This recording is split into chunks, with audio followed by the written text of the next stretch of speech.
ang labong. Pakita mo nga na yung labong. Ayan. Ayan ang labong. Hindi po yung nanay kong labong ha. Ito yung labong. O, habang ginigilatan o inihiwa ang labong, mag-Milo muna tayo. Milo. Ayan na ang hiniwang labong. Pakukuluan daw po muna yan. Katapos niyang hiwain para lumambot.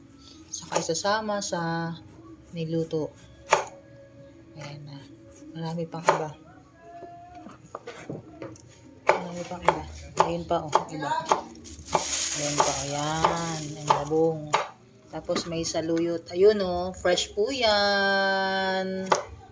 Tapos lalagyan natin ng sili mamaya para masarap. Tapos ito yung niyog. Nilagyan ng mainit na tubig.